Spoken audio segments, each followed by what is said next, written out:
কিয়ামতের সবচেয়ে বড় আলামতগুলোর একটি হচ্ছে ইমাম মাহদীর আগমন। কিয়ামতের পূর্বে ইমাম মাহদী এবং ঈসা আলাইহিস সালাম পৃথিবীতে আগমন করবেন।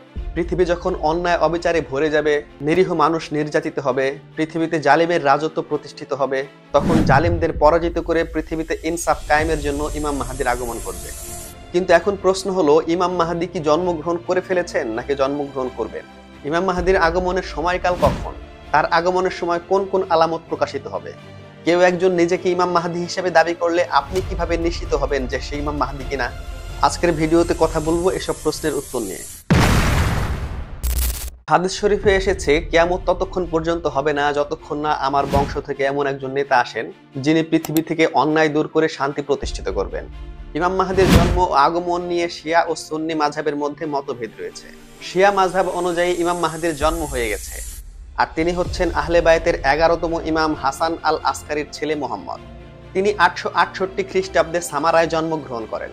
এরপর পরবর্তী 74 বছর তিনি লোকচক্ষুর অন্তরালে থেকে উম্মাহকে নেতৃত্ব দেন। তার লোকচক্ষুর অন্তরালে থাকার এই সময়টাকে বলা হয় গায়বাতে সুগরা। এরপর তিনি অনির্দিষ্টকালের জন্য গায়েব হয়ে যান। এই গায়বতকে বলা হয় গায়বাতে কুবরা। অর্থাৎ এরপরে তিনি কখন আবার জনসম্মুখে ফিরে আসবেন এটা আল্লাহ পাক ছাড়া কেউ জানে না। অন্যদিকে সুন্নি মাযহাব অনুযায়ী ইমাম মাহদীর জন্ম এখনো হয়নি। তিনি শেষ জামানার কোনো এক সময়ে জন্মগ্রহণ করবেন এবং দাজ্জালের সাথে যুদ্ধ করে দাজ্জালকে পরাজিত করবেন। দাজ্জালকে পরাজিত করতে তাকে সাহায্য করবেন হযরত ঈসা আলাইহিস সালাম। ইমাম মাহদী সম্পর্কে হাদিসে আরো যেসব কথা বলা হয়েছে তা হচ্ছে, তিনি হযরত মুহাম্মদ সাল্লাল্লাহু আলাইহি ইসলামের বংশধর হবেন। তার নাম হবে মুহাম্মদ এবং তার পিতার নাম হবে আব্দুল্লাহ।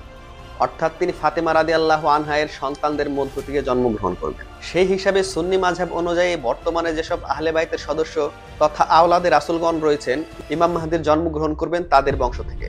ইমাম মাহদীর জন্ম হবে হেজাজের পূর্বাঞ্চলের কোনো একটা দেশে। তার কপাল হবে উজ্জ্বল, নাক হবে উঁচু। তিনি পৃথিবী থেকে জুলুম এবং অন্যায় দূর করে তার ন্যায় এবং ইনসাফ দিয়ে ভরে দিবেন। হাদিসের আলোকে বোঝা যায়, কোনো ব্যক্তি যদি ইমাম মাহদী দাবি করে আর সে নবীজির বংশ হতে এটা প্রমাণ করতে না পারে, তার নাম মুহাম্মদ না হয়, তার পিতার নাম আব্দুল্লাহ না হয়, তাহলে সে কখনোই প্রকৃত ইমাম মাহদী নয়, সে একজন ভণ্ড। ইমাম মাহদী বিষয়ে মুসলমানদের মধ্যে অনেক কৌতূহল রয়েছে। সত্যি বলতে কি, ইমাম মাহদী যখন আসার তিনি আসবেন, কিন্তু মুসলমানদের যা করতে হবে তা হলো নিজেদের শক্তি সামর্থ্য বাড়াতে হবে, বর্তমান দুনিয়ার চ্যালেঞ্জ মোকাবেলার জন্য নিজেদেরকে প্রস্তুত করতে হবে। অন্যথায় ইমাম মাহদী আসার অপেক্ষায় বসে থাকলে মুসলমানদের দুর্দশা কোনোদিনই শেষ হবে না।